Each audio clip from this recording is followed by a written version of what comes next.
హరి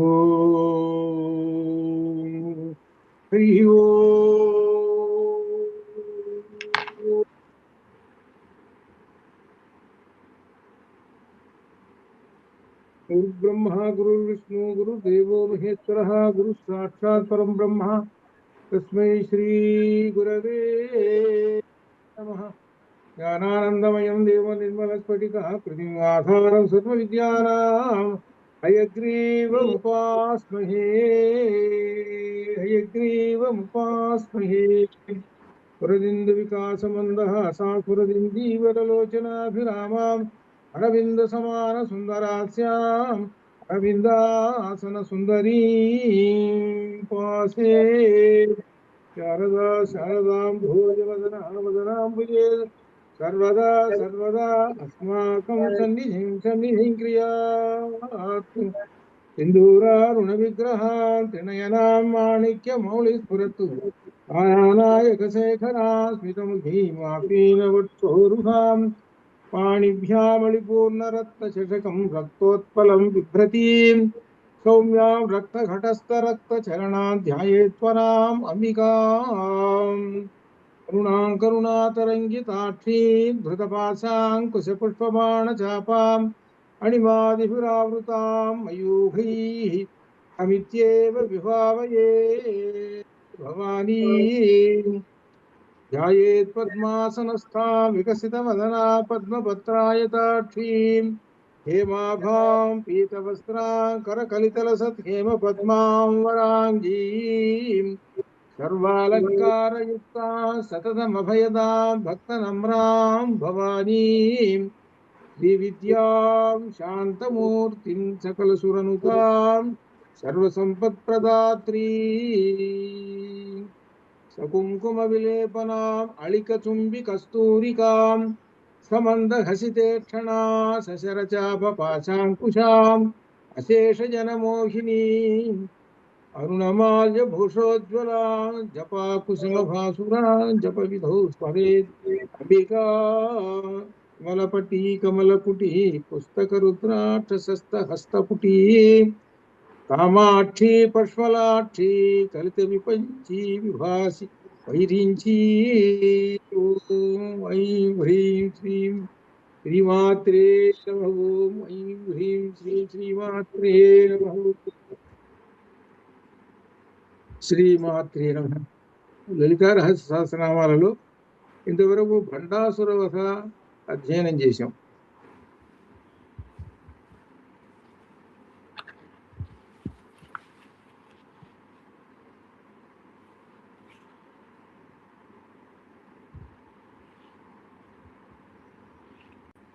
వచ్చిందా?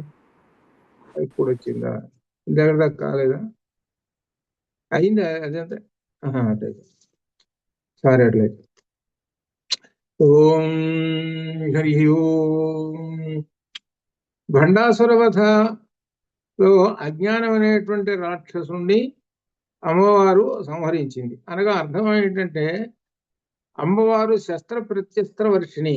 భండాసుడు ప్రయోగించేటువంటి అస్త్రశస్త్రములకు ప్రతిగా అమ్మవారు ప్రయోగించేటువంటి అస్త్రములు. అంటే అర్థం ఏమిటి? అజ్ఞానమును సంహరించడానికి, అజ్ఞానం అనే చీకటి పోవటానికి అస్త్రాలు ప్రయోగించింది అని అర్థం. అజ్ఞానం అనే చీకటి పోవటం అనేటువంటిది ఏంటంటే అంతా రాక్షసమైనటువంటి శక్తులేను, అనగా అసుర శక్తులు. అవి ఉదాహరణకి కొన్ని చెప్పుకుంటూ వచ్చారనమాట. ఉదాహరణకి మనకు దశావతారాల్లో ఉండేటువంటి ఆ శక్తులు ఉన్నాయా, రాక్షస శక్తులు, అవన్నీ అజ్ఞానం అనే శక్తులు. అవన్నీ రాక్షసులు అందరూ అజ్ఞానం. హిరణ్యకశిపుడు అంటే అజ్ఞానానికి గొప్ప రాజు, అంటే నేనే అనేటువంటి వాడు అనమాట. అనగా అహమేవ అనేటువంటిది మాత్రం ఉండకూడదు అని అర్థం అనమాట. ఇక్కడ విశేషం ఏమిటంటే అజ్ఞానం అనేటువంటిది పోవాలి అని అంటే అమ్మవారిని ఉపాసించాలి, అమ్మవారిని పలు విధాలుగా. అంటే ఇప్పుడు ఉదాహరణకి రావణ అస్త్రాన్ని ప్రయోగించాడు. అస్త్రం రావణాస్త్రం ప్రయోగిస్తే దానికి అమ్మవారు రామాస్త్రం ప్రయోగించింది. అనగా అర్థం ఏమిటి? రామ మంత్రాన్ని అనగా రామాయణాన్ని అధ్యయనం చేసి అందులో ఉండేటువంటి విశేషం తెలుసుకొని ఆ రాముణ్ణి ధ్యానించటం, ఉపాసించడం చేస్తే ఆ అజ్ఞానం అనే శక్తి పోతుంది అని అర్థం. అట్లా అన్నిటి కూడా అలానే హిరణ్యకేశిపుడు అంటే నరసింహావతారం, నరసింహ ఉపాసన. అట్లా ఈ విధంగా ఈ ఉపాసనల బహు ఉపాసనల వలన అజ్ఞానం అనే రాక్షసుడు పోతాడు. అజ్ఞానం అనే రాక్షసుడు పోయినప్పుడు ఎప్పుడైతే అజ్ఞానం అనేది పోతుందో నీ యొక్క శరీరంలో అంతా కూడా వెలుగు ప్రసరిస్తుంది. ఆ వెలుగే ఏమిటంటమాట, సూర్యుని వలె, అంటే ఆ పరమాత్మ సాక్షాత్కారం లభిస్తుంది అని అర్థం చెప్పుకుంటూ వచ్చారు. అంటే ఏమిటి, పైకి యుద్ధం అని చెప్పిన లోపల అర్థం ఏమిటంటే అజ్ఞానం అనే రాక్షసుడు, అజ్ఞానానికి అనేటువంటి దానికి అర్థాలు అహంకారం, మొట్టమొదటి అహంకారం, నేనే నేనే అనేటువంటి అహంకారం, అట్లానే మమకారం, రాగద్వేషాదులు, ద్వంద్వములు అంటారు చూడండి, ఇట్లా అనమాట. ఇవన్నీ కూడా భండాసురుడికి సంబంధించినటువంటివన్నీ, అనగా అజ్ఞానాన రాక్షసుడు అనమాట. ఇవి ఉన్నంత కాలము ఇతనికి ముక్తి లభించదు. ఇతనికి ఏమొస్తుంది, పునరపి జననం పునరపి మరణం. ఇట్లా ఈ భండాసురుడి యొక్క లక్షణాలు కనుక ఉంటే వీడు అనేకమైన జన్మలు తీసుకుంటాడు అని అర్థం. కాబట్టి ఎప్పటికీ ముక్తి లభించదు. కనుక మన శరీరంలో ఉన్నటువంటి ఆ భండాసురుడు, అనగా అర్థమే భండాసురుడు ఇంద్రియములు, ఆరిటి ఇంద్రియాలని, అలానే మొత్తం కర్మేంద్రియాలని, మొత్తం శరీరంలో ఉన్న దేవతలందరినీ కూడా ఆక్రమించేసేసి ఈ శరీరాన్ని అసత్తు వైపు నడుపుతూ ఉంటుంటాడు, తమస్సు వైపు నడుపుతుంటుంటాడు. అందుకని తమస్సు వైపు నడుపుతుంటాడు కనుక తమస్సు నుంచి బయటపడాలి కనుక అమ్మవారిని ఉపాసన చేయండి అని అక్కడ తాత్పర్యం. అందుకనే అసతోమ సద్గమయ, తమసోమ జ్యోతిర్గమయ, మృత్యోర్మ అమృతంగమయ అని చెప్పింది. అందుకే అనమాట. ఇదంతా ఏంటంటే అసుర శక్తులు పోవాలి, శరీరంలో దైవ శక్తి అనగా పరమాత్మ శక్తిని దర్శించాలి అనేటువంటి విషయం అంతవరకు చెప్పారు. తర్వాత హరనేత్రాగ్ని సందగ్ధ కామ సంజీవన్ ఔషధి అనేటువంటి నామంలో కూడా ఆ మన్మధుడు సంహరింపబడ్డాడు. మన్మధుడు హరనేత్రాగ్నికి భస్మమైనాడు. మరి భస్మమైనటువంటి మరి ఉండడు కదా, మరి మన్మధుడు లేడు కదా. మన్మధుడు లేనప్పుడు జగత్తు ఎట్టా వస్తుంది? మరి జగత్తు రావాలంటే సహాయకుడైనటువంటి మన్మధుడు ఉండాలి కదా. అందుకని అమ్మవారు ఏం చేసింది అంటే మన్మధుడిని సృష్టించింది. అందుకనే కామ సంజీవన్ ఔషధి. కామ అంటే అర్థం మన్మధుడిని, సంజీవన్ ఔషధి, మన్మధుడిని బ్రతికించడానికి అమ్మవారు ఔషధి అనగా ఒక ఔషధం మాదిరిగా అయినాడు. అది అర్థం. అనే అర్థం ఏమిటనమా, అమ్మవారు ఒక ఔషధం అనమాట. ఆ మన్మధుడిని బతికించింది అంటే మన్మధుడిలో ఉండేటువంటి ఆ శక్తి అనేది అమ్మవారే. ఇది అర్థం అనమాట. ఇది ఈ మన్మధుడు ఏం చేస్తాడయ్యానంటే మోహాన్ని కల్పించేసేసి, జీవులకి మోహాన్ని కల్పించేసి ఈ సృష్టి చేస్తుంటాడు. అందుకనే సౌందర్యలహరిలో జగతిదమనంగో విజయతే, సౌందర్యలహరిలో వచ్చిందనమాట. అది ఆ అనంగుడు, శరీరం లేనటువంటి వాడే అంత గొప్పవాడు. అంటే అర్థం ఏంటి, శరీరం లేదు వాడికి. శరీరం లేని వాడే జగత్తు మొత్తాన్ని జయించాడండి. మీరందరూ శరీరం ఉన్నవాళ్ళు, రాముడికి శరీరం ఉంది, జగత్తు జయించాడు. ఇంకొక విష్ణువు ఉన్నాడు, వీళ్ళందరూ శరీరం ఉంది. వాళ్ళందరి శరీరం ఉంటేనే వాళ్ళు యుద్ధాలు చేశారు. మనవాడు వీడున్నాడు మన్మధుడు, వీడికి శరీరమే లేదు. అటువంటి శరీరం లేనటువంటి వాడు జగత్తునే జయించేసేసాడు అని దానిలో చెప్పారు. అంటే అర్థం ఏంటి, అంత మన్మధుని యొక్క మోహంతో ఈ జగత్తు ఉన్నది. కాబట్టి ఈ జగత్తు అంతా సృష్టి స్థితి లయలు అన్నీ కావాలంటే ముందు సృష్టి జరగాలి కదా. అందువలన మన్మధుడు కావాలి, మన్మధుడి యొక్క సహాయం కావాలని మన్మధుడిని అమ్మవారు సృష్టించింది మరలా. ఎందుకంటే అనేక మంది జీవులు ఉన్నారు, జీవులు మళ్ళీ తరించాలి. జీవులు తరించడం అనేటువంటిది కొంతమందే తరించారు అంటే అర్థమైంది, మోక్షాన్ని పొందారు. మరి అనేక మంది ఉన్నారు కదా, వాళ్ళందరూ కూడా మోక్షం పొందాలి అంటే మరి ఏంటి, ఈ శరీరం తీసుకుంటుంటారు. ఈ జీవులు తీసుకొని ప్రమోషన్ పొందుతారు. ఈ జన్మలో ఒక స్థాయిలో, వచ్చే జన్మలో ఇంకా స్థాయి, ఇంకో జన్మ ఇంకా స్థాయి. మనకు ఉదాహరణగా చెప్పాలంటే వివేకానంద స్వామి ఉన్నారనుకోండి, ఆయన క్రితం 8 జన్మల నుంచో పైకి ప్రమోషన్ మీద వచ్చేసాడు. అట్లా ఆ విధంగా చూసుకుంటే అది అలా ఆ విధంగా వీళ్ళందరూ కూడా ఉత్తమ జన్మలు పొందాలి అని అంటే శరీరం తీసుకోవాలి కదా ప్రతి జన్మలోనూ. అందుకని మన్మధుడిని సృష్టించాడు, అమ్మవారు సృష్టించింది. అందువలన మరలా జగత్తు వచ్చేసేసింది అని, జగత్తు మరలా వచ్చేసింది అమ్మవారి కారణంగా. ఎవరు సహాయం అంటే మన్మధుడు సహాయంగా, ఇది అర్థం. తర్వాత ఇంకొక ఘట్టం చెబుతున్నారు. ఏమిటంటే అమ్మవారి యొక్క సూక్ష్మ రూపము చెబుతున్నారు. సూక్ష్మ రూపం అంటే అర్థం ఏంటి? మంత్రమయమైనటువంటి రూపం. అమ్మవారి యొక్క స్థూల రూపం చదువుకున్నాం. ఈ మొదటి 50 మంత్రాలలో అమ్మవారి యొక్క స్థూల రూపం అంటే అర్థం ఏమిటి? శిరస్సు, ఆ తర్వాత మధ్య భాగము, తర్వాత చివరి భాగం, మొత్తం 3 భాగాలు ఉన్నటువంటి అవయవాలు చదువుకున్నాం. అమ్మవారి పాల భాగము, అమ్మవారి నాసిక, అమ్మవారి నేత్రాలు, కంఠము, ఇట్లా ఈ విధంగా అంతా వరుసగా ఆ వర్ణన అంతా కూడా చెప్పుకో. ఇదంతా ఏమిటి? స్థూల భాగము, స్థూల దేహము, స్థూల సూక్ష్మ, తర్వాత వచ్చేది ఏమిటంటే స్థూల సూక్ష్మ కారణ దేహాలు వస్తుంటాయి. 3 దేహాలు మనకు ఉంటాయి. స్థూల సూక్ష్మ కారణ దేహాలు 3 దేహాలు ఉంటాయి మనకి. అలానే అమ్మవారిని మనమే అమ్మవారం కాబట్టి, అద్వైతం కాబట్టి మన యొక్క స్థూల రూపం అమ్మవారి కింద భావన చేసుకొని చెబుతున్నాం అనమాట. ఇది ఈ స్థూల రూపం చెప్పాము. ఇప్పుడు సూక్ష్మ రూపం చెబుతున్నాం. అమ్మవారి యొక్క సూక్ష్మ రూపము.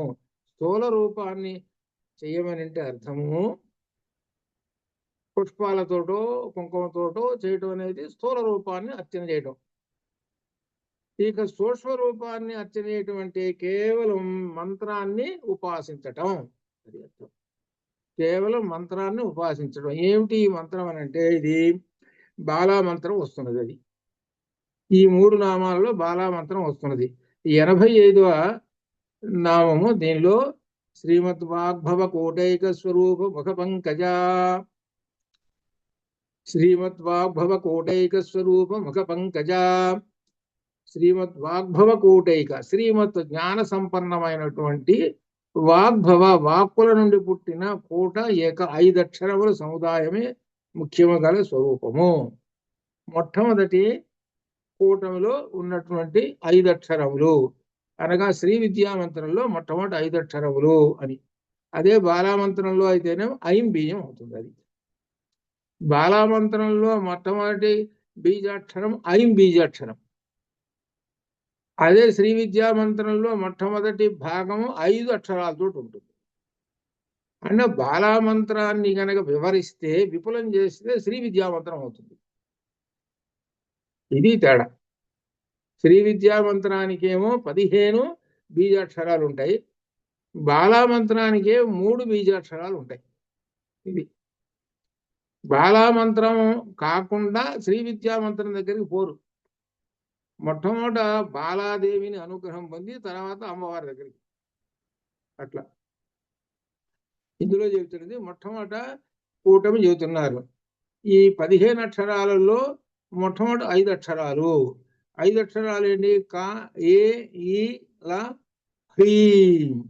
అది ఇవి మొట్టమొదటి 5 అక్షరాలని ఈ 85వ మంత్రంలో చెబుతున్నారు. అది దీని బాలామంత్రంలో ఐం బీజాక్షరం అనమాట. ఇది ఏంటి దీనిలో విశేషమేనంటే, దీనిలో శ్రీమద్వాగ్భవ కోటైక స్వరూప ముఖ పంకజ అనగా అమ్మవారి యొక్క ముఖము, ఆ ముఖ పద్మమును వర్ణిస్తున్నారు. ఈ ముఖ పద్మము వాగ్భవ కూటము. అది వాగ్భవ కూటము అనగా అర్థం ఏమిటి? మన శిరస్సున్నది. ఈ శిరస్సు, నోరు, కళ్ళు, ఈ విధంగా ఇంద్రియాలు ఉన్నాయి. ఈ శిరస్సు నుంచే వాక్కులు పుడుతున్నాయి, పుడుతున్నాయి. వాక్కులు ఎక్కడ పుడుతున్నాయి, ఎక్కడి నుంచి వస్తున్నాయి అంటే శిరస్సు నుంచి వస్తున్నాయి. ఈ శిరస్సుకు ఉన్నటువంటి ఇంద్రియాలు ఉన్నాయే, ఇవి ప్రధానమైనటువంటి భాగం తీసుకుంటున్నాయి ఈ వాక్కులు రావటానికి. కళ్ళు చూస్తున్నాయి, అమ్మవారి యొక్క విగ్రహాన్ని చూస్తున్నాయి. చూస్తూ ఒక వాక్కు వచ్చింది. అమ్మవారికి 4 చేతులు ఉన్నాయి, 4 చేతులు 4 వస్తువులు ఉన్నాయి. ఇక వీడు చూసి చతుర్బాహు సమన్విత అన్నాడు.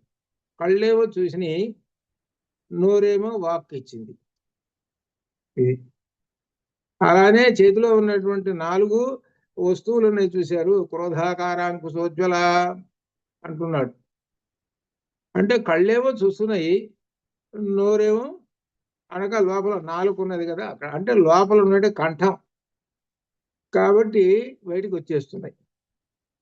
అందుకని ఈ శిరస్సును చూశారు, వాగ్భవ కూటము ఇది. అలానే ఒక్కోసారి కళ్ళంటే చూస్తున్నాయండి, మరి చెవులు ఏం చేస్తున్నాయి అని అంటారు. చెవులు వింటుంటాయి, ఆ చెవులు ఉన్నదాన్ని మళ్ళా చెప్పేస్తుంటాయి. ఎదురుగా బొమ్మ లేదు, ఆ చెవులు వింటున్నాయి అమ్మవారి మంత్రాలని, అవిని మళ్ళీ చెప్పేసింది, చెవులు పనిచేసింది. ఇట్లా నాలుక చూసి పుస్తకం చూసి చదువుతున్నావు, ఆ నాలుక మళ్ళీ పనిచేస్తున్నది. వీటన్నిటికీ హెడ్ గా ఉన్నటువంటి ఎవరు? మనస్సు. ఈ మనస్సు అక్కడ లగ్నమయ్యి 5 ఇంద్రియముల చేత ఈ అమ్మవారిని స్తుతింపజేస్తున్నది. అనగా దీనికి మూలం ఏది? శిరస్సు అనగా ముఖము. ఆ ముఖం అనే దాన్ని, ఆ మాటని చక్కగా చెప్పండి అని అంటే, అయ్యా నీ ముఖం బాగుందిరా అన్నారనుకోండి, పెద్దగా వాడేం సంతోషించాడు. నేర్చుకోవాల్సింది కొన్ని విశేషాలు దీనిలో ఉన్నాయి. నీ ముఖం బాగుందిరా, బాగానే పౌడర్ కొట్టుకున్నావు, బాగానే ఉందిరా, బాగానే ఉందిరా, దానికి పెద్ద సంతోషం. అందరు పౌడర్ కొట్టుకుంటారు, పెద్ద ఇదేం కాదు. అరే నీ ముఖ కమలం బాగుందిరా అనండి. ఇప్పుడు నీకు అర్థమైందా? నీ ముఖ కమలం బ్రహ్మాండంగా ఉందిరా అని అనేటప్పటికి వాడు ఎంత సంతోషం అది. చూడండి, ఈ వర్ణన తీసుకెళ్ళి ఎక్కడ పెట్టాం? కవలంతో పెట్టాం. అప్పుడు మనం మాట్లాడటం కూడా వాక్కు ఎలా ఉందో చూసుకోండి. సామాన్యమైన వాక్కు కాదు ఇది, ఇది మంత్రమయమైనటువంటి వాక్యం. అది మాట్లాడటంలో కూడా నీ ముఖము కవలలాగా ఉంది. అరే నువ్వు మాట్లాడినటువంటి మాటలు ఉన్నాయే, అబ్బో అమృతములు రా, అమృత వాక్కులు. చూడండి, మరే మామూలుగా మాట్లాడాను, బాగానే మాట్లాడావయ్యా, బాగానే ఉంది అని అంటే ఏముంది? సరేలేదు అయ్యా, నీ మాటలు అమృతమయ వాక్కులండి, పీయూష ధారలండి. ఇదే మనం వెళ్ళి నేర్చుకోవాల్సింది, వాక్కు నేర్చుకోవాల్సింది అది. అంతేగాని బాగానే మాట్లాడావులే, ఏముందిలే అనంటే వాడు పెద్ద సంతోషించాడు. ఎప్పుడు సంతోషిస్తాడు అంటే వాక్కు వల్ల సంతోషిస్తాడు, అది అర్థం. అది మన వాక్కు, మన ముఖంలో నుంచి వచ్చేటువంటి వాక్కును చూసావు. సామాన్యమైనటువంటి వాడికి, మనం ఈ అమ్మవారిని చదువుకున్నామే, అమ్మవారిని గురించి, అప్పుడు వాడికి తేడా ఉంటుంది. అది అందువలన మాట్లాడేటువంటి మాటలు, నీ యొక్క వాగమృత వాక్కులు చాలా బాగుందయ్యా. అలానే నీ గానము చూస్తుంటే అమృత ఝరీ, అది ఎట్లా అన్నమాట. ఇది ఈ విధంగా ఆ వాక్కులు నేర్చుకోవాలి. వాగ్భవ కూటము కనుక మన ముఖమున చూశారు, మన శిరస్సు చాలా పవిత్రమైనటువంటిది, అమ్మవారి శిరస్సుతోటి సమానమైనటువంటిది. కాబట్టి అంత పవిత్రమైనటువంటి శిరస్సు నుండి పవిత్రమైనటువంటి వాక్కులు వస్తూ ఉండాలి. అట్లా అనమాట. ఆయన చెబుతున్న తర్వాత ఇంకా వరుసగా చెబుతున్నారు. ఇంకా విశేషం ఏంటంటే, దీనిలో పంకము అంటే బురద అని తెలుసు. పంకజము అంటే పంకము నుండి పుట్టినటువంటిది పద్మము అని అర్థం అనమాట. పంకజం మూలాధారం వద్ద మలమూత్రాదులచే పంకము నుండి వచ్చిన నాళము వెన్నెముక. కొంచెం తత్వం లోపలికి వెళుతున్నాడు. పంకము పద్మము అనేటప్పటికీ దానికి నాళం ఉంటుంది. నాళం అంటే దానికి కింద భాగం, మరి లోపల బురదలోంచి నీళ్ళల్లో ఉంటుంది కదా, గడ్డి పీకాలుగా నాళంతో వస్తుంది కదా, అది ఇది భౌతికంగా మనం చూస్తున్నాం. అది అలా ఉంటుంది కదా. మరి ఎట్లా దీనికి ఇక్కడ పోలిక? అది అర్థం. అంటే ఏంటంటే వెన్నెముక, ఆ నాళమే వెన్నెముక. ఇప్పుడు నాళం లేకుండా కవలం ఉంటుందా? నాళం లేదు దానికి, ఆ తామర తూడు అంటారు, అది లేదు. లేకుండా కవలం ఉంటుందా? ఉండదు. ఆ నాళం మీద ఆధారపడే కదా ఉన్నది ఈ కవలం. కాబట్టి ఈ వెన్నెముక మీదనే ఆధారపడి ఆ ముఖం ఉన్నది, నీ తలకాయ ఉంది. నీ శిరస్సుని మోస్తూ ఉన్నది చూసావు, ఆధారం ఏమిటంటే వెన్నెముక మోస్తున్నది. నీ ముఖమేమో కమలము, ఆ కమలం యొక్క తూడు ఏమో నీ యొక్క వెన్నెముక అన్నారు. ఆ వెన్నెముక చివరిన ఎలా ఉంటుందంటే సన్నంగా ఉంటుంది. అందుకని వెన్ను పాము అంటారు. వెన్నెముకను కూడా వెన్ను పాము అంటారు. పాము ఎట్లా ఉంటుందని అంటే చివరిన తోక సన్నంగా ఉంటుంది. అట్లనే మన వెన్నెముక కూడా చివరిన సన్నంగా ఉంటుంది. ఆ సన్నంగా ఉన్నటువంటి వెన్నెముక ఉన్న చూసి అది ఒక చోట పాతి ఉంటుంది. అంటే ఒక ప్లేస్, ఒక స్థానంలో ఉంటుంది. అది ఎక్కడ ఉంటుంది? మూలాధారంలో ఉంటుంది. మూలాధారం అనేటువంటి దానిలో ఈ వెన్నెముక అంటే తామర తూడు అక్కడ మూలం, దానికి అక్కడి నుంచి వస్తుంది, మూలాధారం నుంచి వస్తుంటుంది అన్నమాట. మూలాధారం నుంచి ఆ తామర తూడు పైకి వచ్చి దానిలో నుంచి, తామర తూడులో నుంచి ఈ పద్మం వస్తుంది బయటికి.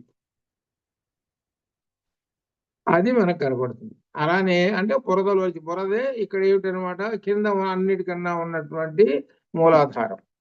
మూలాధారమే బురద. ఆ బురదలో నుంచి బయటకు వస్తుంది. కాబట్టి ఇక్కడ మూలాధారం ఎటువంటిది అంటే బురదతోటి ఉన్నది. అంటే బురద అంటే అర్థం ఏమిటి? అనేకమైనటువంటి మూలాధారంలో ఒకటా రెండా అజ్ఞాన శక్తులు, అవి ఇవి మొత్తం ద్వంద్వాలు. ఇంకా విశేషం ఏమిటంటే అనేకమైనటువంటి ప్రారంధ కర్మలు, సంచిత కర్మలు, ఈ విధంగా అంటారు. మొత్తం మూటలన్నీ అక్కడే ఉంటాయి. అదంతా ఒక బురద అన్నారు. అది అందుకని మూలాధారం. దానిలో నుంచి ఒక ఉత్తమమైనటువంటిది వచ్చింది. ఏది? ఒక కమలం వచ్చింది అనమాట. అయితే ఈ కమలం వచ్చింది కదా, ఈ కమలం బయటకు వచ్చింది, మంచి వాసనలతోటి ఇస్తున్నది, బాగుంది.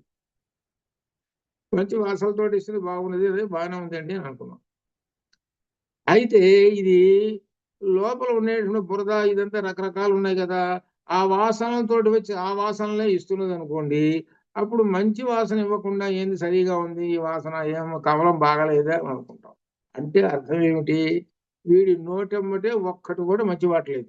అది అంటే వీడికి బురదంతా, ఇంత బురద ఉంది వీడికి, మూలాధారంలో ఇంత కల్మషం ఉంది వీడికి అని అర్థం. అది ఎంతటి అర్థం పెట్టాడు దానిలో. అనగా అర్థం ఏమిటి? చక్కనైనటువంటి మాటలు వస్తున్నాయి, అలానే సంగీతం కూడా. అందుకనే మొట్టమొదట గేయ చక్ర రథారూఢ అని చెప్పారు శ్యామలాదేవి. చక్కనైనటువంటి సంగీతం వస్తున్నది, చక్కనైనటువంటి ఉపన్యాసం చెబుతున్నాడు, అనగా జ్ఞానపరమైన వాక్కులు ఇన్ని వస్తున్నాయి. అంటే అర్థం ఏంటి? ముఖ కమలం నుంచి సువాసనలు ఇన్ని వస్తూ ఉన్నాయి, అది అర్థం. అది ముఖ కమలం ఇన్ని వస్తున్నాయి సువాసనలు. ముఖ కమలం నుంచి సువాసనలు ఇన్ని వస్తున్నాయి అని అంటే అర్థం ఏమిటి? మూలాధారంలో ఈ మనిషికి ఎంత బురద అని అనుకుంటావే, బురద కొద్ది గొప్ప ఉన్నా అసలు లేదయ్యా అని చెప్పచ్చు. అది బురద గుంట ఉన్నదనుకోండి, ఇంకేమవుతుంది? అక్కడ కల్మషాలదే వస్తుంటాయి. కాబట్టి కల్మషాలన్నీ ఉండేది ఎక్కడ? అదిగో అక్కడే ఉంటాయి, మూలాధారంలోనే ఉంటాయి. మూలాధారంలో ఎటువంటిది విశేషమైనటువంటి పవిత్రాలు ఉన్నాయి అనుకోండి, అంత పవిత్రంగానే ఉంటుంది, అంత పవిత్రంగానే ఉంటుంది, పైదాకా పవిత్రంగానే ఉంటుంది. ఇది లేదనుకో అంత ఇది. అందుకనే మనకు కర్మేంద్రియాలు, జ్ఞానేంద్రియాలు మొత్తం కూడా ఈ 11 కూడా బురదతో నిండిపోయి ఉంటే, అంటే కల్మషంతో నిండిపోయి ఉంటే అంత వీడు అసత్ మార్గంలో వెళ్ళిపోతుంటాడు. అసత్ అంటే చీకటి, అనగా భండాసురుడు పట్టేశాడు వాడు, అది నాకు అర్థం. భండాసురుడు పట్టేశాడనంటే ఇంకో వాడు వదిలిపెట్టాడు. కాబట్టి జాగ్రత్త, భండాసురుడిని లోపలికి రానివ్వకండి. కాబట్టి వాడు ఒకళ్ళు లోపలికి వచ్చాడు అనుకోండి, వాడిని బయటికి తరిమేసేయండి. ఆ తరిమేయటానికి ఏమిటంటే సహాయం అమ్మవారిని పట్టుకోండి. అమ్మవారి యొక్క విద్యలు, దీక్ష విద్యా మంత్రాలు ఉన్నాయి చూశారు, అవి ఆ అమ్మవారిని యొక్క అర్థం చేసుకొని స్థూల రూపం చెప్పాను, తర్వాత భండాసురు వధ చెప్తున్నాను, తర్వాత అమ్మవారి యొక్క సూక్ష్మ రూపం చెబుతున్నాను. ఇవి అధ్యయనం చేయండి, అధ్యయనం చేసి అర్థం చేసుకోండి, భండాసురుడు పోతాడు. అప్పుడు మీ నోటి నుండి వచ్చేటువంటి మాటలన్నీ కూడా అమృతమయాలు. అందుకనే ఇందాక మొట్టమొదటి చెప్పింది, అయ్యా నువ్వు మాట్లాడేదంతా అమృత వాక్కులయ్యా, పయోపీయూషాలయ్యా, నీ యొక్క గానామృతం చూశారు మా చెవులకి వీణుల విందండి. అయ్యి ఎట్లొచ్చిందో చూడండి మాటలు. ఆ భాష వాక్కులు అనేటువంటివి వస్తాయి, అది అర్థం. కాబట్టి అమ్మవారిని ఈ విధంగా మీరు ఉపాసన చేయండి అని మనకు శ్రీ విద్యామంత్రం చెబుతున్నాడు. శ్రీ విద్యామంత్రం దీనిలో ఈ విధంగా వెన్నెముక నుంచి సరే పైన ఉన్నది. మరి వెన్నెముక ఉన్నది అంటే వెన్నెముక నుంచి ఉన్నది అంటే కింద మూలాధారం చెప్పావు కదా, మరి మిగిలిన చక్రాలు అంటే వెన్నెముకను అంటి పెట్టుకొని ఉన్నాయి. ఈ చక్రాలు నిలబడాలి కదా, కింద చక్రం ఉంది మూలాధారం. అసలు అన్నిటికీ అది ఏంటనమాట, ఏదో అంటారు పునాది పునాది అని అంటారు, ఫౌండేషన్ స్ట్రాంగ్. ఒక బిల్డింగ్ కట్టాలని కింద స్ట్రాంగ్ కనుక ఉంటేనే కదా నిలబడేది. అట్లనే ఈ స్ట్రాంగ్ అంతా ఎక్కడ ఉంది, మూలాధారం. మూలాధారం ఉంది కదా, కాబట్టి మూలాధారం మోస్తూ ఉన్నది. ఎంత మోస్తున్నదయ్యా అనంటే 6 చక్రాలే కాదయ్యా, నీ ముఖ కమలాన్ని కూడా మోస్తున్నది. మరి బరువు మొయ్యాలి అనంటే ఈ భూమి మీద జంతువుల్లోకెల్లా ఏ జంతువు పెద్దది బరువు మోసేది? అనేక జంతువులు విడిచిపెట్టాము, ఏ జంతువు ఎక్కువ వస్తుంది బరువు అని చూశాడు. చూసి చూసి చివరికి ఏనుగు కనపడదు. ఏనుగుని విడిచిపెట్టాడు. ఏనుగు అబ్బో కొండలు కొండలు అంతా కూడా వస్తుంది రాయి. పైగా ఏనుగు విశేషం ఏమిటి అంటే కూడా, ఏనుగు శుభానికి, ఏనుగుని చూస్తున్నామని అనుకోండి శుభమైనటువంటి జంతువు అది. ఈ 2 విధాలు. అందుకని ఏనుగు తలకాయ తీసుకొచ్చి ఒక దేవతకి పెట్టి ఆ లోపల మూలాధారం దగ్గర ఇదిగో ఈ దేవత ఉన్నాడు, ఈయన మోస్తున్నాడు, ఏనుగు మోస్తున్నది అనగా గణపతి మొత్తం మోస్తున్నాడు. ఎక్కడి నుంచి మోస్తున్నాడా అంటే మన కటి భాగం దగ్గర నుంచి పైన శిరస్సు ఉన్నటువంటి భాగం 2 భాగాలు మోస్తున్నాడు. 2 వంతులు అంతా ఆయనే మోసేస్తున్నాడు. ఎవరు? ఆ వినాయకుడు గణపతి మోసేస్తున్నాడు. ఆ గణపతి మోసేస్తున్నాడు. ఆ గణపతి చుట్టూ ఇన్ని ఉన్నాయి కాబట్టి ఆ గణపతి మంత్రాన్ని ఉపాసించండి అనగా అర్థం ఏంటి? గణపతి అంటే ఎవరు? అమ్మవారే. ఇందాక కూడా అంత క్రితం కూడా వచ్చింది, శ్రీ గణేశ్వర కల్పిత శ్రీ గణేశ్వర అంత క్రితం నామంలో వచ్చింది. అయ్యవారు అమ్మవారి నుంచి వచ్చినటువంటి వాడు గణపతి అనగా అర్థం ఏమిటి? వాళ్ళిద్దరి యొక్క శక్తియే గణపతి. అయ్యవారి అమ్మవారి యొక్క శక్తి యొక్క రూపమే గణపతి.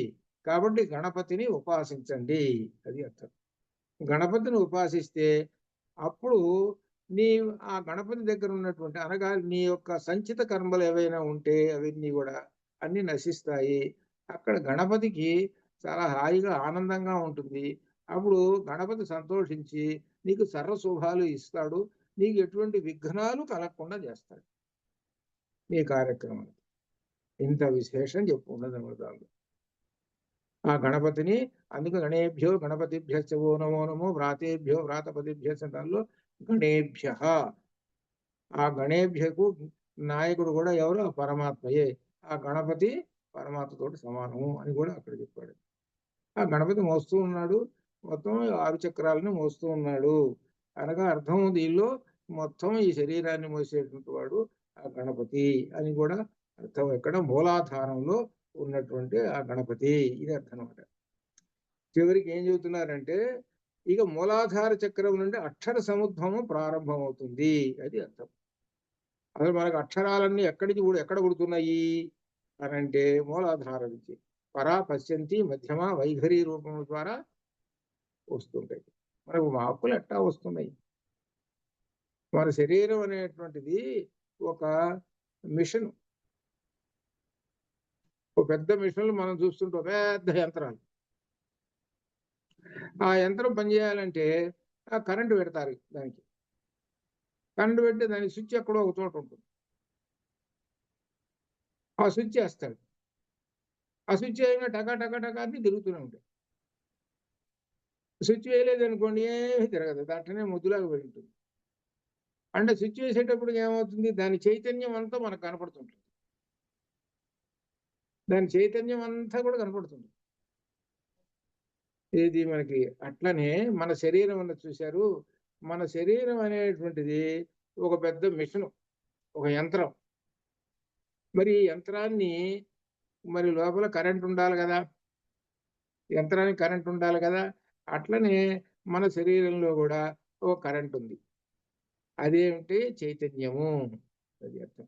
ఆ చైతన్యమే పరమాత్మ, పరబ్రహ్మము. ఆ కరెంటు, ఆ కరెంట్ ఎక్కడ ఉన్నది అని అంటే మూలాధారం నుంచి పైన ఉన్నది చూశారు. ఏమిటది? శిరస్సులో ఉన్నటువంటి బ్రహ్మరంధ్రంలో ఉన్నది అణుమాత్రం ఉన్నటువంటి పెద్ద కరెంట్ స్టేషన్ అక్కడ ఉంది. ఎంత ఉన్నదయ్యానంటే దాని యొక్క విశాలం అంటే అణువు, అణువంతటి కరెంట్ అక్కడ ఉన్నది. అక్కడి నుంచి ఆ శక్తి చివరికి పాదముల దాకా. అందుకనే దేహం ఆపాద తలమస్తకం అన్నది. ఆపాద తలమస్తకం మంత్రపుష్పంలో చెబుతారు. ఆపాద తల, పాదము నుంచి శిరస్సు దాకా వ్యాపించి ఉన్నదయ్యా ఆ శక్తి, ఆ చైతన్య శక్తి. అది ఆ చైతన్య శక్తి పూర్తిగా ఉన్నది అన్ని. కాబట్టే ఆ చైతన్య శక్తి ఉన్నది కాబట్టి ఇవో ఈ మరి ఏనుగు రూపంలో ఉన్నటువంటి గణపతి, అలానే చక్రాలు, ఇవన్నీ కూడా పనిచేస్తున్నాయి. వీటన్నిటికి కూడా కరెంటు పోతూ ఉన్నది, విద్యుత్తు చైతన్యము లభిస్తున్నది కాబట్టి అన్ని పనిచేస్తూ ఉన్నాయి. ఆ చైతన్య శక్తి ఎవరు అనే ప్రశ్న, అది ప్రశ్న వేసుకున్నాడు. ఆ ప్రశ్న వేసుకుంటే ఏమవుతుందన్నమాట, అమ్మవారు అని మనకు సగుణ రూపంలో అన్నారు. లేకపోతే అయ్యవారు అంటే ఏ పేరైనా పెట్టుకోవాలి, అట్లా అనమాట. కాబట్టి ఆ చైతన్యం అనేటువంటి శక్తి ఉన్నది కాబట్టి ఇవో ఇన్ని పనిచేస్తున్నాయి అని అర్థం అనమాట. సరే, ఇప్పుడు ఆ వెన్నెముక ఉన్నది చూసారా, పై భాగము. ఆ పై భాగం ఏమిటి వచ్చేది, కమలం ఉన్నది. ఆ కమలం ఏమిటి అని అంటే ముఖము. కాబట్టి కమలం మంచి వాసనలు వస్తున్నాయండి బాగా, చాలా. ఏం వాసనలు అవి, జ్ఞాన వాసనలు, అది అర్థం. ఈ కమలం నుంచి వాసన వస్తున్నది. ఏం వాసనలు వస్తున్నాయి, జ్ఞాన వాసనలు వస్తున్నాయి. కాబట్టి ఆ జ్ఞాన వాసనలు మనం ఆస్వాదిద్దాము అని అర్థం. ఇట్లా వరుసగా వాసనలు మనకు వస్తూ ఉన్నాయి. అంటే షట్చక్రాలలో మనకు విశుద్ధి చక్రం ఉంది కదా, 6వ చక్రం ఏమో ఆజ్ఞా చక్రం, 5వ చక్రమే విశుద్ధి చక్రం.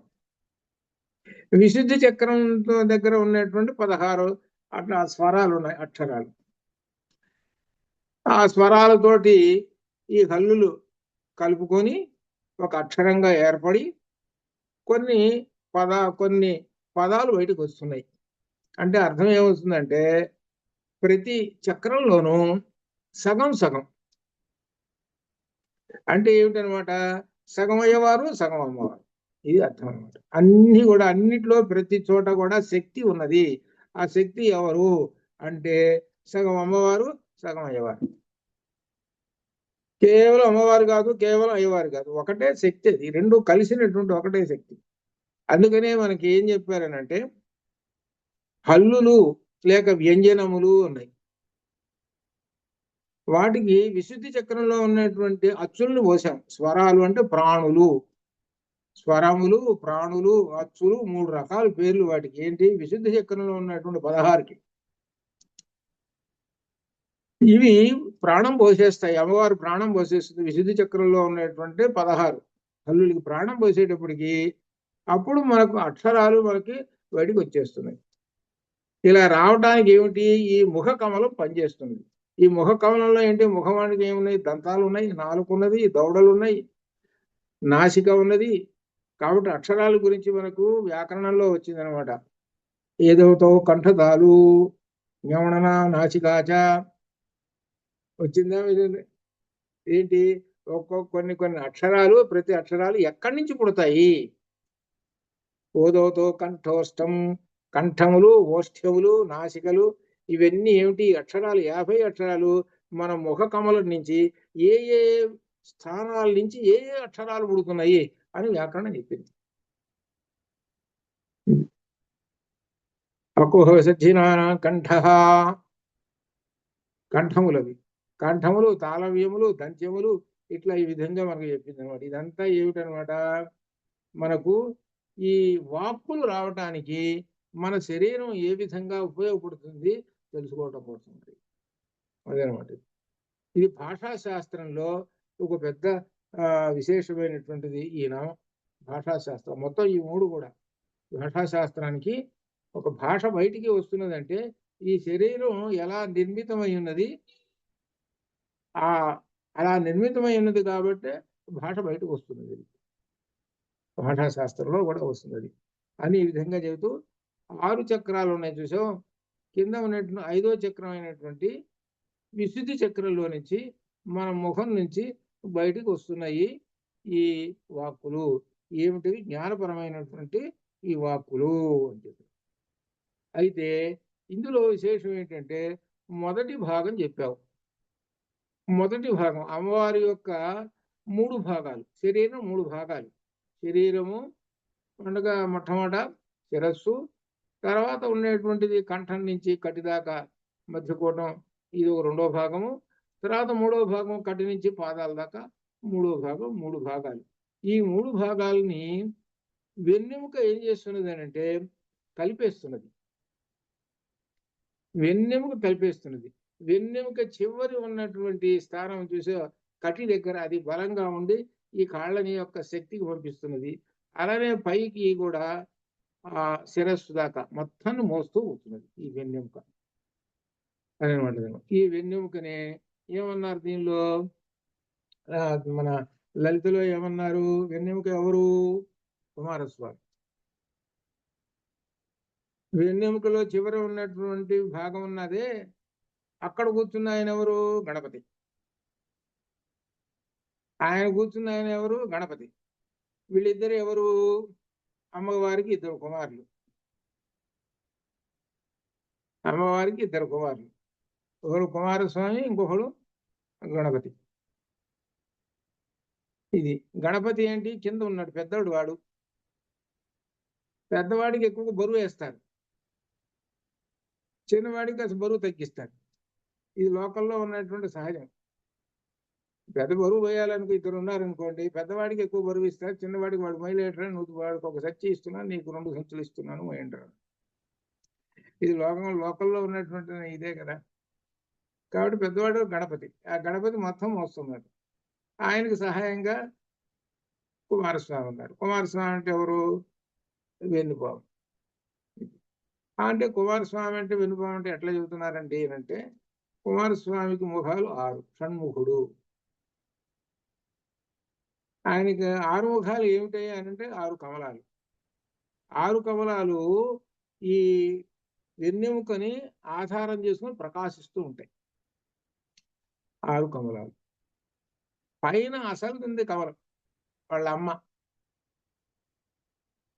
అర్థమైందా? కాబట్టి ఏ నామం ఉంది దీనిలో? ఆ నామం ఉంది ఇప్పుడు నేను చెప్పింది. కానీ ఇంకా రాలేదనుకోండి, ఆ నామం ఉంది. అదనమాట. దానిలో వస్తుందన్నమాట.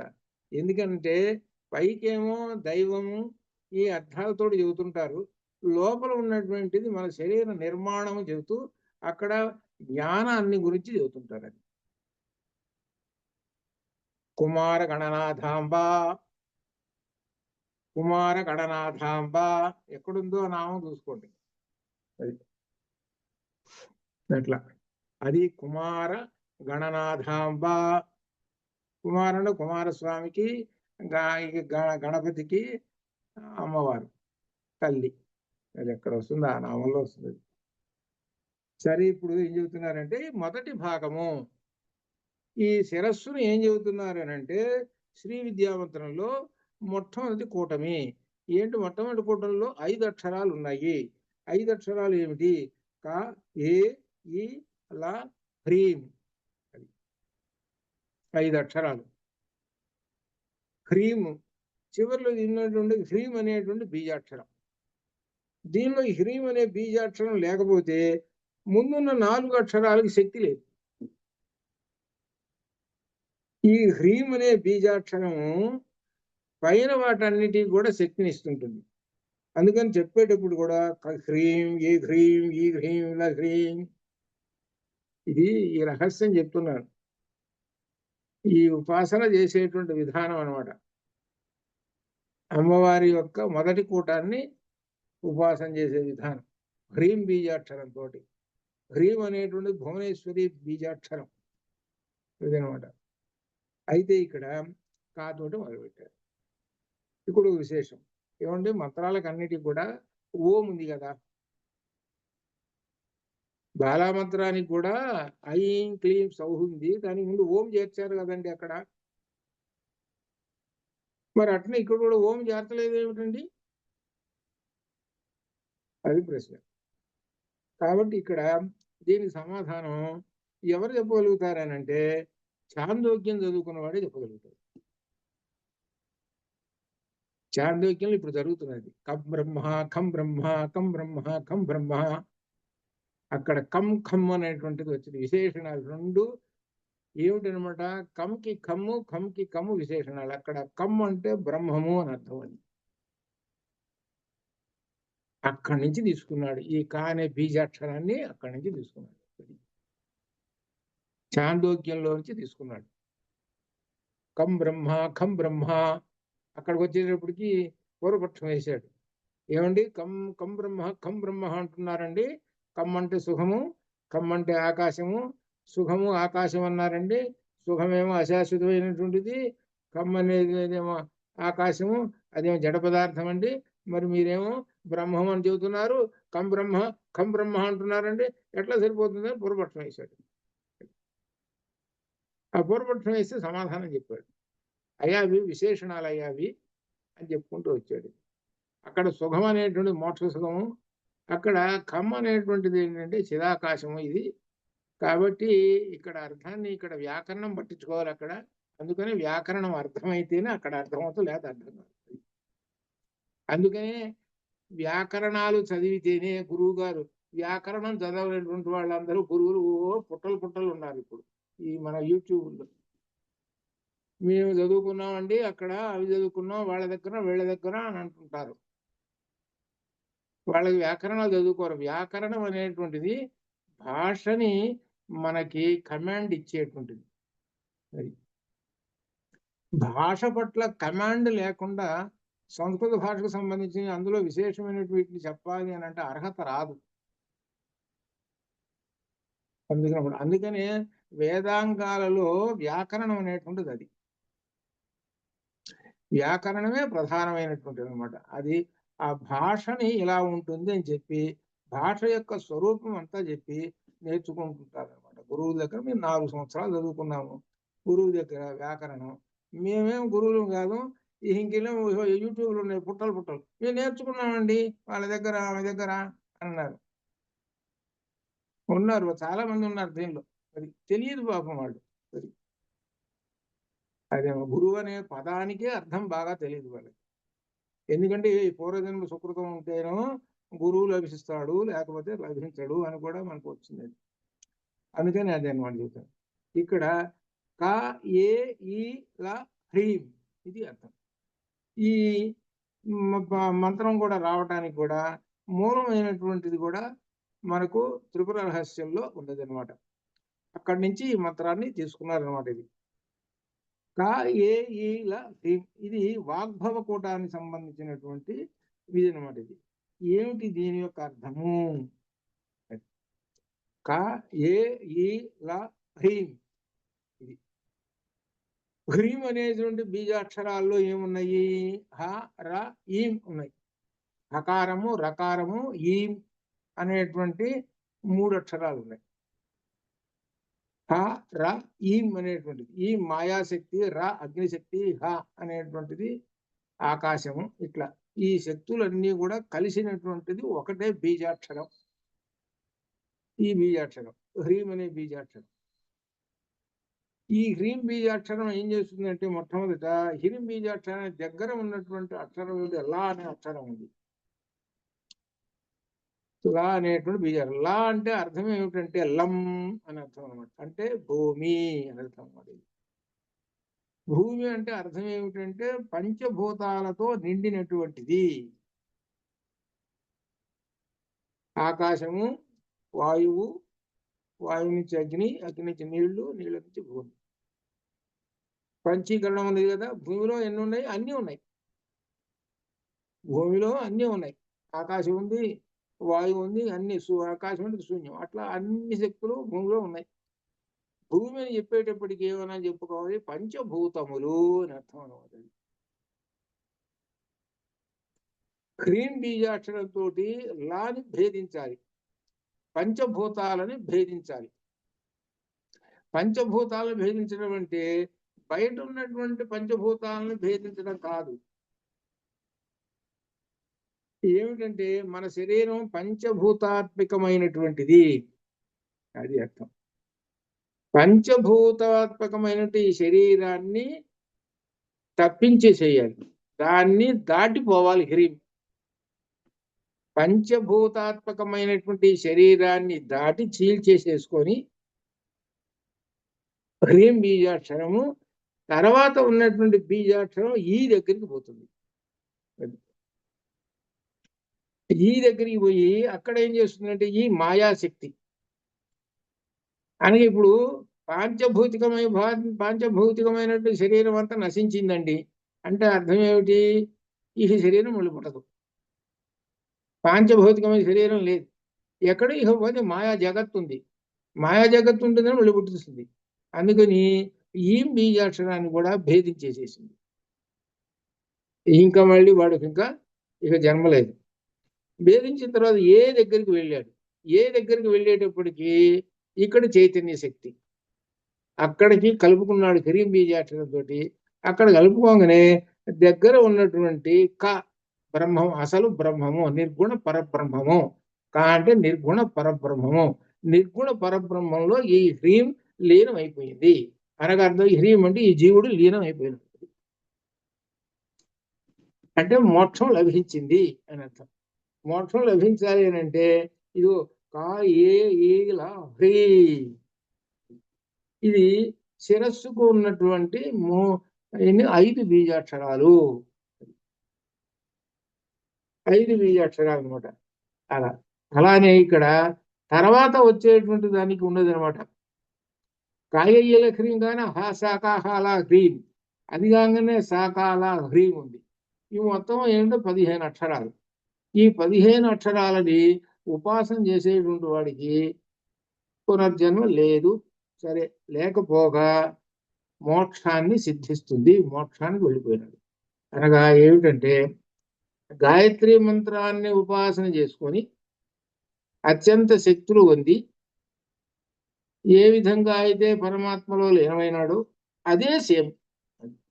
ఒక మాట చెప్పాలి అంటే గాయత్రి మంత్రానికి సమానంగా వచ్చినట్టు మంత్రం ఏది?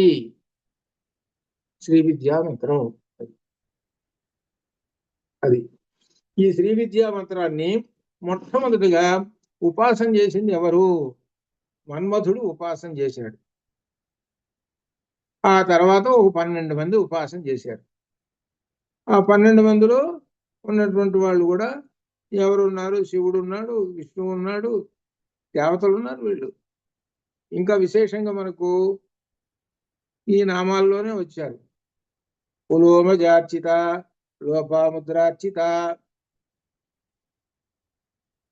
పులోమజార్చిత అంటే ఇంద్రుడి భార్య పులోమజ.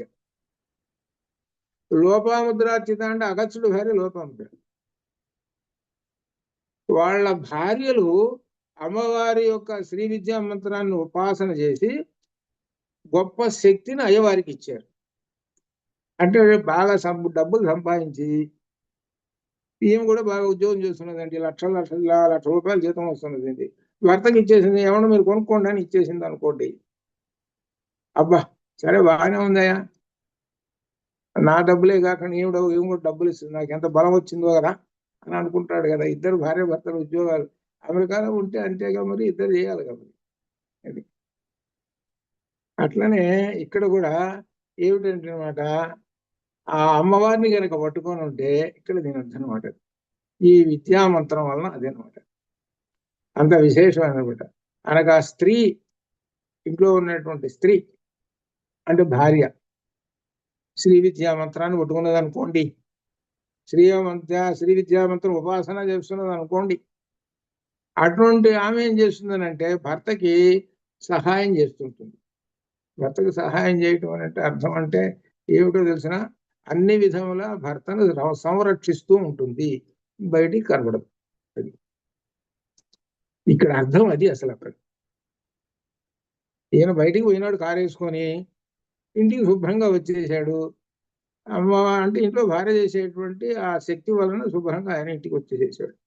ఒకవేళ ఏదైనా జరగాల్సింది ఏదైనా ఉందనుకోండి, అది కాస్త తప్పిపోతుంది. అది అట్లా. అదే లోపాముద్రార్చిత, అదే పులోమజార్చిత. అది అర్థం. అందుకని ఇంట్లో ఉన్నటువంటి భార్యామణులు వాళ్ళు ఈ మంత్రాన్ని కనీసం బాలామంత్రం అయినా సరే ఉపాసన చేస్తుంటుంటే అది భర్తను సంరక్షిస్తూ ఉంటుంటుంది అని అర్థం. ఆ నామాల యొక్క అర్థం అనమాట. వస్తాయి రావుతూ వస్తాయి అట్లా అనమాట. అని ఈ విధంగా చెబుతూ ఇంకా శ్రీమాత సూక్ష్మ శరీర సూక్ష్మ రూపాన్ని గురించి చెప్పుకుంటున్నాం కదా. అదే పంచదశి అక్షరము ఏమిటనమాట. దీనిలో సూక్ష్మము పంచదశి రూపము, సూక్ష్మతరము కామకళాక్షరము, సూక్ష్మతమము కొండలిని. ఇది ఈ విధంగా వరుసగా ఏమేమిటి అనేటువంటి దీనిలో వరుసగా వస్తున్నాయి. సూక్ష్మము అంటే పంచదశి చెప్పుకున్నాం. సూక్ష్మం కన్నా ఇంకా సూక్ష్మం ఉన్నది, ఇంకా సూక్ష్మము అదేమిటంటే కామ కళాక్షరము ఒకటి. ఇంకా అంతకన్నా ఇంకా సూక్ష్మం ఉన్నది అదేం కొండలిని. కాబట్టి ఇవన్నీ ఏమిటంటే మంత్ర బీజాక్షరములు. వీటితోటి అమ్మవారిని ఉపాసన చేయటము అని ఈ విధంగా చెబుతున్నారు అనమాట. ఇదిలో విశేషం. అవి ఇంకా విశేషంతో మనకు వర్ణంతో వస్తాయి అనమాట. ఎలా ఉన్నాయి అనేటువంటిది. హ్రీం బీజాక్షరం అనేటువంటిది చైతన్య శక్తి స్వరూపము, అనంత చైతన్య శక్తి స్వరూపము. కొంతమంది అంత క్రితం వాళ్ళకి చెప్పాను, ఇదంతా ఈ అక్షరాలు 15 అక్షరాలు చేయడం కష్టమండి. ఇదేంటంటే ఒకటి దీనిలో వస్తుంది కూడా. హ్రీం బీజాక్షరం ఒక్కదాన్ని ఉపాసన చేసుకోండి. హ్రీం బీజాక్షరం ఏంటంటే అర్థం, మనం పూజ దగ్గర కూర్చున్నప్పుడు ఒక 5 నిమిషాలు హ్రీం అట్లా ఒక 11 సార్లు, ఒక 11 సార్లు హ్రీం హ్రీం అలా అన్నారంటే నీలో ఉన్నట్టు మన శరీరంలో ఉన్న 72,000 నాడులన్నీ కూడా మొత్తం కదులుతూ ఉంటాయి. ఆ నాడులన్నీ కదలటం వల్ల ఏమవుతుందనంటే ఈ శరీరం మంచి తేజోవంతం అవుతుంటుంది. అంటే ఆ నాడుల్ని ఏమీ నిద్ర వచ్చకుండా అనగా అర్థం సోమరితనం లేకుండా వాటికి, అది అర్థం అనమాట. అందుకని హ్రీం బీజాక్షరం చాలా గొప్పది. హ్రీం బీజాక్షరం, హ్రీం అనేటువంటి బీజాక్షరం. కాబట్టి హ్రీం అనేది అనంత చైతన్య శక్తి స్వరూపము. ఆ శక్తిని మనకి ఇంకా పోగు చేసి ఇంకా ఇస్తుంటుంది హ్రీం బీజాక్షరము. కాబట్టి హ్రీం హ్రీం హ్రీం హ్రీం ఇట్లా అనమాట. అంత గొప్పది అయినటువంటి హ్రీం బీజాక్షరము అనేది అనమాట. దీనిలో ఈ పంచదశి మంత్రాన్ని గురించి చెబుతూ ఇంకా విశేషము, దీనిలో వాగ్భవ కూటము, కామరాజు కూటము, శక్తి కూటము అని 3 కూటాలు ఉన్నాయి. ఏమిటి 3 కూటాలు అంటే వరుసగా ఋగ్వేదము, యజుర్వేదము, సామవేదము అని అర్థం. అనగా పంచదశి మంత్రాన్ని మనం జపిస్తున్నామంటే 3 వేదాల యొక్క సారాన్ని జపిస్తున్నాము అని అర్థం అనమాట.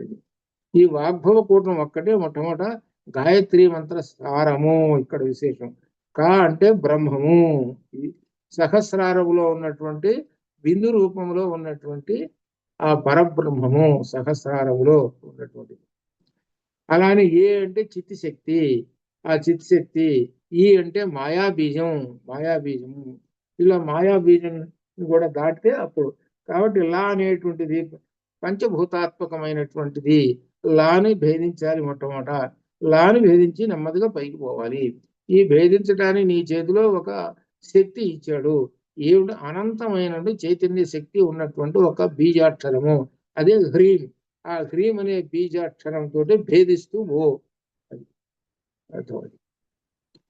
హ్రీం అనే హారాయి అనేటువంటి ఈ బీజాక్షరాలు ఇందులో ఉన్నాయి. అనంత శక్తి చైతన్య శక్తి స్వరూపుడి కాయలను హ్రీంకారంతో తాకించినప్పుడు ఆత్మను అంటిపెట్టుకొని ఉన్న మాయ తొలగిపోతుంటుంది. అది అర్థం. అంటే ఆత్మను అంటిపెట్టుకొని ఉన్న మాయను తొలగిపోతుంటుంది ఎప్పుడు? హ్రీం బీజాక్షరం పనిచేసినప్పుడు. అంటే ఉదాహరణకి ఒక వజ్రం, తెల్లని వజ్రం ఉంది, దాన్ని నల్లని కూడా పెట్టామండి, కట్టేసామండి. అక్కడ పెట్టాం. అక్కడ పెట్టిన తర్వాత ఈ తెల్లని వజ్రం ప్రకాశించదు కదా. అక్కడ ఉన్న వస్తువు ఏమిటయ్యా? ఏదో నల్లటి వస్తువు అండి అని అంటారు. నల్లటి వస్తువు అండి అంటే మరి బాగా కాంతివంతమైంది, మరి ఏ లాభం? మరి నల్లటి గుంట వరుసగా చుట్టూ నలుపు ఉంది కదా, చీకటి. అది తీసేసాం వస్త్రం, అప్పుడు వజ్రం తెల్లగా ప్రకాశిస్తుంది. అలానే ఈ నల్లగా ఉన్న చూశారు ఆ చుట్టూ ఉన్నదే, ఆ వజ్రం చుట్టూ అనగా ఆత్మశక్తి చుట్టూ ఉన్నదే, అది ఎప్పుడైతే తొలగిపోయిందో దాని యొక్క కాంతి పుణ్యం చూసుకోండి ఎంత ఉన్నదో. ఆత్మ యొక్క శక్తి అది అర్థం. కాబట్టి ఆత్మశక్తి శక్తి తొలగాలంటే మాయ అనేది తొలగిపోవాలి. మాయ అనేటువంటిది మాయ అనేది తొలగిపోవాలి. మాయ అంటే అర్థం ఏమిటి? కొంతమంది ఏంటంటే లోకల్లో సహజంగా మోసం అండి మాయ అని అంటారు. ఇక్కడ మాయ అంటే మోసం అని కాదు. ఏమిటంటే అర్థమైన త్రిగుణాత్మకమైనటువంటి ప్రకృతియే మాయ. త్రిగుణాత్మకమైన ప్రకృతియే మాయ. ఈ ప్రకృతి ఏం చేస్తున్నదండి? మనల్ని మాయ చేస్తున్నది. ఈ మాయ చేసి ఏం చేస్తున్నది అంటే దానిలో ముంచేసేస్తున్నది, మోహంలో పడేసేస్తున్నది ఈ ప్రకృతి. ఈ ప్రకృతి శాశ్వతమా? కాదు. అదే శంకరులు అంటారు. ఈ మాయా ప్రకృతిని ఆయన శంకరులు తీసుకోలే. మాయా ప్రకృతి, ఈ మాయా ప్రకృతి ఏం చేస్తుంది అని అంటే ఒక్కొక్క రూపం, తడకో రూపం, తడకో రూపం. అదే అందుకనే దీనిలో అవతారాల్లో కూడా చెప్తారు, నేను ఈ మాయా ప్రకృతిని సహాయం తీసుకొని వివిధ అవతారాలు పొందుతున్నాను అని అంటాడు. నారాయణుడు వివిధ అవతారాలు పొందుతున్నాను, నేను అవతారాలు పొంది ఏం చేస్తున్నానంటే ధర్మ సంస్థాపనార్థాయ సంభవామి వివేకి. ఆ మాయ అనేటువంటి దాన్ని తీసుకొని నేను చేస్తున్నాను. కాబట్టి ఆ మాయ అనేటువంటిది ఇప్పుడు తొలగిపోయింది. అందుకనే రామచంద్రమూర్తిని చూసినటువంటి వాళ్ళందరూ కూడా, జ్ఞానులందరూ కూడా తమ మాయను తొలగించేసేసుకొని రామచంద్రమూర్తిలో ఉండేటువంటి విష్ణు స్వరూపాన్ని చూసి అప్పుడు సంతోషిస్తున్నారు. అది కాబట్టి మాయ అనేటువంటిది మాత్రం తొలగినప్పుడే దాన్నే మనకు రకాలుగా త్రివిధ సత్తులు అని మనకి దీనిలోనంటే బ్రహ్మసూత్ర భాషలో మొట్టమొదటిగా త్రివిధ సత్తులు, దంతిదారు, సర్పరజ్జు, భ్రాంతి వచ్చినాయి కదా, మృగతృష్ణ వచ్చినాయి కదా. ఇవన్నీ ఏమిటి? మాయలు. మాయ తొలగిపోయింది. మాయ ఎప్పుడు తొలగిపోయింది? వెలుగు వచ్చేసింది, నీలో జ్ఞాన ప్రకాశం కలిగింది, మాయ తొలగిపోయింది. నిజం కనపడదు, సత్యం. ఆ సత్యమే పరమాత్మ, అది పరబ్రహ్మ. అందుకని అదే అనమాట దీనిలో చెప్పేటమాట, చివరికి ఆ మాయ తొలగిపోగానే అప్పుడు పరబ్రహ్మం ప్రకాశిస్తూ ఉంటుంటాడు అని ఈ విధంగా చెబుతూ బాలమంత్రం ఐం క్లీం సౌహు మొదటి ఐం బీజాక్షరము, అది వాగ్బీజము. ఇది అనమాట ఐం అనేది వాగ్బీజం. కాబట్టి ఇక్కడ ఐం అనేటువంటి బీజాక్షరము మొట్టమొదటి ఈ అమ్మవారి యొక్క ముఖ కమలాన్ని చెబుతుంది. అయితే ఒక్క ఐంని మేము చేస్తామండి అని అంటే ఎలా కుదురుతుంది? మరి శరీరం అన్న తర్వాత 3 భాగాలు ఉంది కదా. అందుకని 3 భాగాలు ఏమవుతుంది? కలిపితే 1 అవుతుంది. కాబట్టి ఐం క్లీం సౌహు అనేటువంటి 3 బీజాక్షరాలని ఉపాసన చేస్తే అమ్మవారిని ఉపాసన చేసినట్లు లెక్క. అమ్మవారి సూక్ష్మ రూపాన్ని ఉపాసన చేశాము అని అర్థం అన్నమాట. సూక్ష్మ రూపాన్ని ఉపాసన చేశాము అని అర్థం. ఐం క్లీం సౌహం. అలా ఆరోహణము అవరోహణం, పైనుంచి కిందకి దిగటం, కింద నుంచి పైకి, అట్లా అనమాట. ఇది అమ్మవారిని పైనుంచి కిందకు వచ్చాం, మళ్ళీ పాదాల దగ్గర వచ్చి మరి పాదాల దగ్గర నుంచి మళ్ళీ పైకి వెళ్ళాం, అట్లా. ఇది అనమాట ఏది బాలామంత్రాన్ని ఉపాసన చేసేటువంటి విధానము, ఇది అనమాట. ఇది అని ఇంకా విశేషాలు ఇప్పుడు ఈ మంత్రంలోనే 85లోనే ఇంకా చాలా గొప్ప విశేషాలు ఉన్నాయి. అవి క్రమక్రమంగా అవన్నీ విస్తరించి ఉన్నాయి దీనిలో పుస్తకంలో. కాబట్టి ఆయా సందర్భాలు వచ్చినప్పుడు మనం చెప్పుకోవచ్చు అనమాట. కాబట్టి శ్రీమద్ వాగ్భవ కూటైక స్వరూప ముఖ పంకజ, ఎంత పవిత్రమైనటువంటి నామం, షోడశాక్షరి అందులో ఇది. ఆ ముఖ కమలం నుంచి ఏం రావాలంటే జ్ఞానవాసనలు వచ్చేటువంటి వాక్కులు రావాలండి అని చివరికి తాత్పర్యం చెప్పాడు. అది